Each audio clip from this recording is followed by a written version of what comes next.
बच्चों तीसरी प्रश्नावली समझते हैं। आज इसको स्टार्ट करते हैं। तो इसका नाम है निर्देशांक ज्यामिति।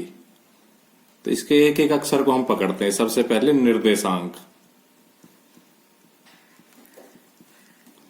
अगर इसको तोड़ करके लिखना चाहे निर्देशांक को तो इसके दो टुकड़े हो जाएंगे। ये देखो, निर्देश प्लस अंक। अब निर्देश का मतलब हुआ कि जो दिशा दिखाए, बताए हमें कि किधर जाना है, ऐसे अंक। तो क्या हो जाएगा, निर्देशांक का मतलब क्या हो जाएगा, ऐसे अंकों का समूह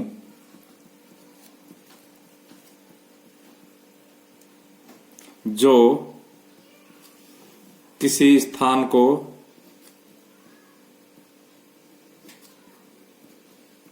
निर्देशित करते हो या बताते हो।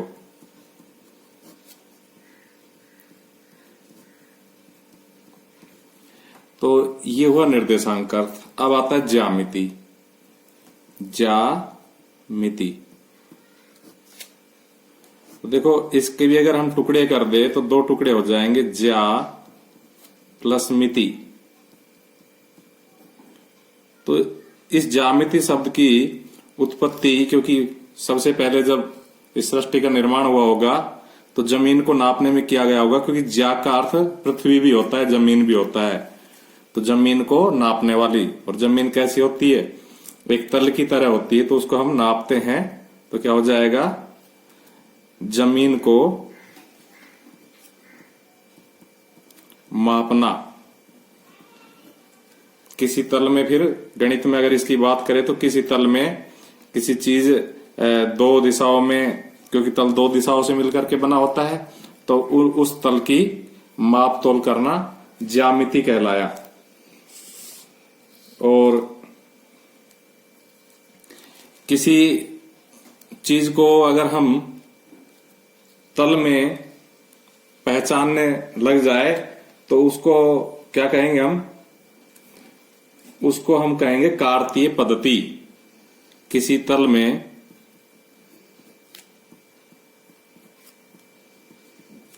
किसी बिंदु को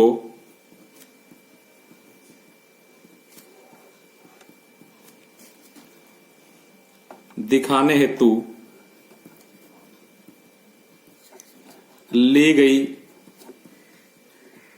पद्धति को कार्तीय पद्धति कहते हैं।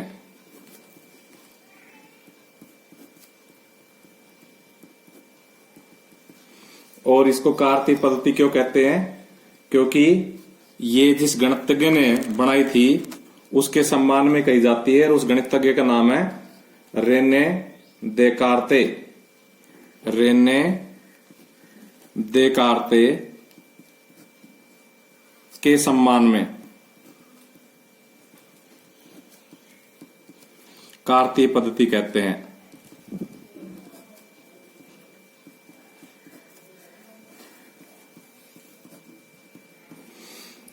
तो अब देखो, हम ये थोड़ी सी इसकी भूमिका बढ़ाई हमने।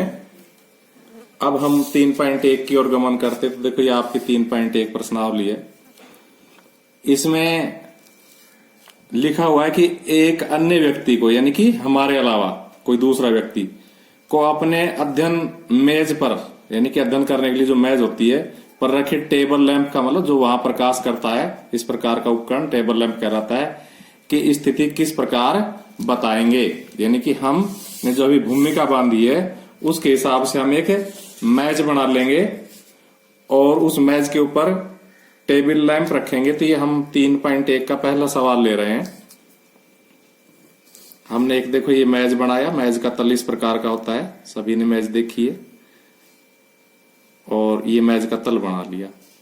इसके ऊपर मान लो यहां पर कोई टेबल लैंप रखा हुआ है, इस बिंदु पर रखा हुआ है। मान लो ये ए बिंदु है, ये बी बिंदु है, ये सी बिंदु है, ये डी बिंदु है। ये ABCD मैच का तल हुआ। और इसके ऊपर ये कोई P बिंदु है जो लैंप को प्रदर्शित कर रहा है, यहां लैंप रखा हुआ है। तो इस लैंप को हम अन्य किसी व्यक्ति को किस प्रकार से बताएंगे? तो मेज के किसी एक किनारे से इसकी दूरी नाप लेंगे। अब मान लो ये दूरी आ गई 15 सेंटीमीटर। फिर दूसरे किनारे से भी दूरी नाप लेंगे। मान लो ये दूरी आ गई 20 सेंटीमीटर। कितनी आ गई? 20 सेंटीमीटर। तो हम कह सकते हैं कि मेज के एक कॉर्नर से इस ए बिंदु से या तो पहले हम यहां जाएंगे फिर ऐसे आएंगे, जब इस लैंप पर पहुंचेंगे तो ये दूरी, क्योंकि ये 15 तो ये भी कितनी हो जाएगी? 15 सेंटीमीटर।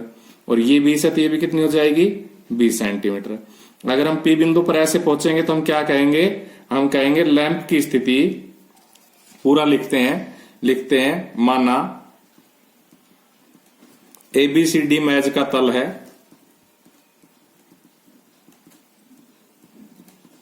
तथा इस पर P बिंदु पर लैंप स्थित है।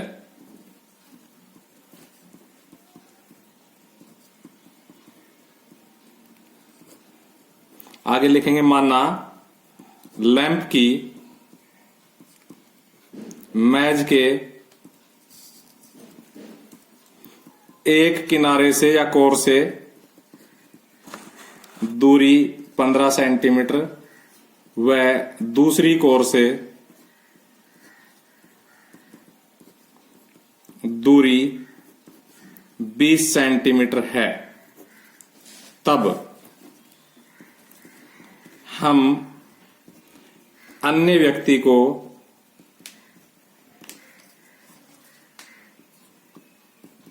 लैंप की स्थिति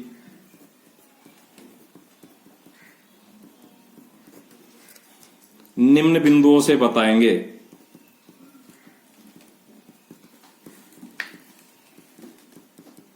कैसे बताएंगे? हम कहेंगे या तो इस ए बिंदु से पहले हम इधर चले तो 15 और फिर इधर चले तो 20 और इस लैंप पर पहुंच गए तो 15-20। तो कैसे कैसे बता सकते हैं? 15-20। या फिर हम इस ए बिंदु से पहले इधर चले तो 20 फिर इधर चले तो 15 तो 20-15। ये बच्चों हम भूमिका बना रहे हैं किसकी? निर्देशांक ज्यामिति की। जब हम ग्राफ पेपर में दर्शाया करेंगे तब तो ये फिक्स हो जाएगा। फिलहाल तो हम भूमिका बना रहे हैं, उसमें तो आपको फिक्स बताएंगे कि पहले ही इस तरफ ही चलना है। उसमें तो हम ये बताएंगे कि पहले इधर ही चलना है।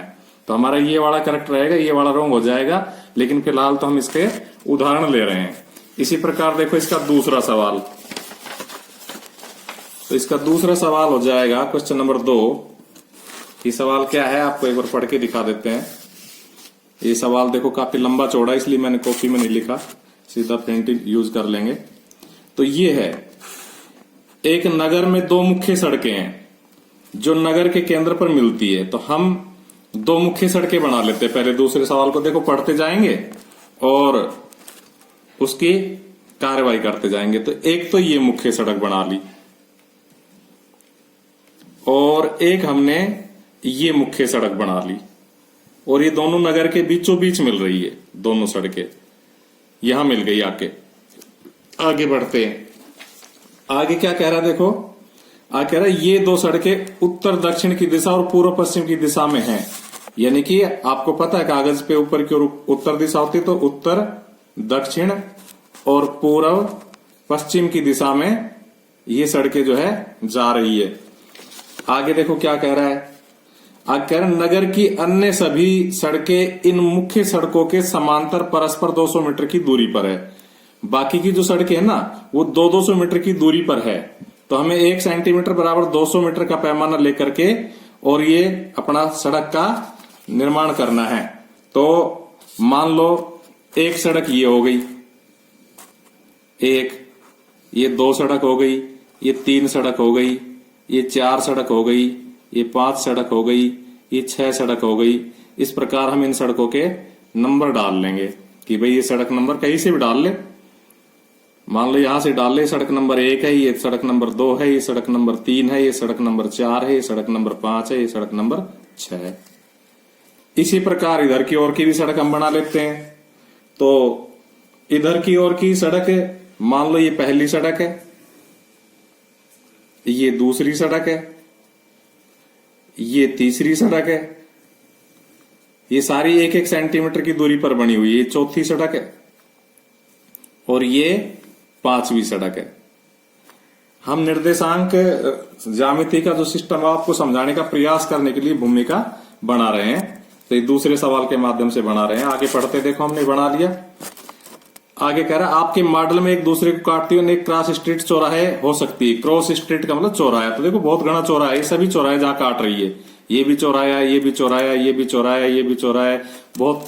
तो वो यही बात वो कह रहा है कि बहुत घने चौराहे हो सकते हैं।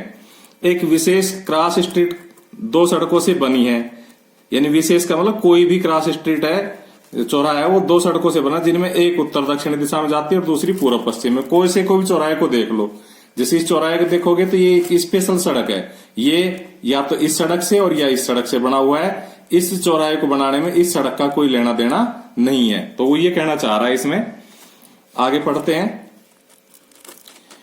आगे कह रहा है प्रत्येक क्रॉस स्ट्रीट यानी कि चौराहे का निर्देशन इस प्रकार किया जाता है, यदि दूसरी सड़क उत्तर दक्षिण दिशा में जाती है और 5वीं सड़क पूर्व पश्चिम दिशा में जाती है, तो ये एक क्रॉसिंग पर मिलती है, तब इन्हें हम स्ट्रीट 2-5 कहेंगे। यानी कि पहले दूसरी सड़क और फिर 5वीं सड़क जहां पर भी मिलेगी वो उनका लिखने का तरीका हो जाएगा। छोटा ब्रैकेट 2,5 और छोटा ब्रैकेट बंद। इसी परंपरा से ये ज्ञात कीजिए कि अब हमारा सवाल नंबर 1 है, कितनी क्रॉस स्ट्रीटों को 4-3 माना जा सकता है। तो हम इसमें 4-3 क्रॉस स्ट्रीट यानी कि चौराहा ढूंढते हैं। 4-3 तो मान लो हमारा 4 चौथा मार्ग तो ये है, पहले चौथा मार्ग तो ये, क्योंकि हमने इन सड़कों को पहले खींचा था। तो चौथा मार्ग तो ये है। अब इधर का हमने पूर्व पश्चिम वाला चौथा मार्ग ले लिया, तो उत्तर दक्षिण वाला कौन सा मार्ग लेंगे?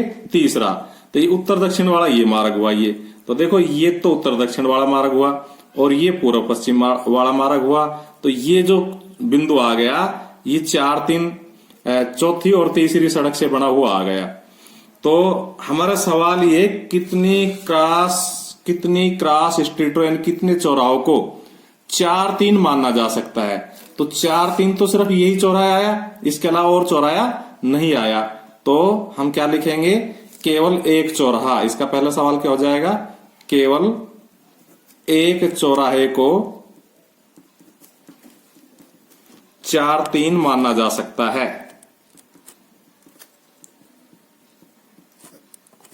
क्योंकि यह अद्वितीय है, इसके अलावा और कोई नहीं है, यह अद्वितीय है। इसी प्रकार से दूसरा सवाल है, उसमें कहा 3-4। क्या कहा दूसरे सवाल में? कि कितने चौराहों को 3-4 माना जा सकता है। तो हम 3-4 ढूंढते हैं। तो देखो, 3 ये वाली सड़क हो गई, क्योंकि हमने पहली सड़क को बनाया था। फिर 4 ये वाली सड़क हो गई, तो ये 4 चौथी सड़क, ये तीसरी सड़क, दोनों यहां पर मिले। तो ये कौन सा बिंदु हुआ? 3-4 हुआ।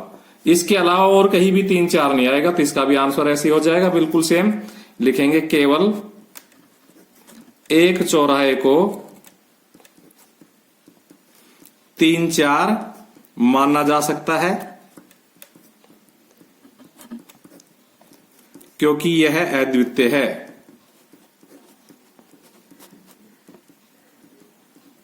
और इस प्रकार आपकी 3.1 प्रश्नावली समाप्त।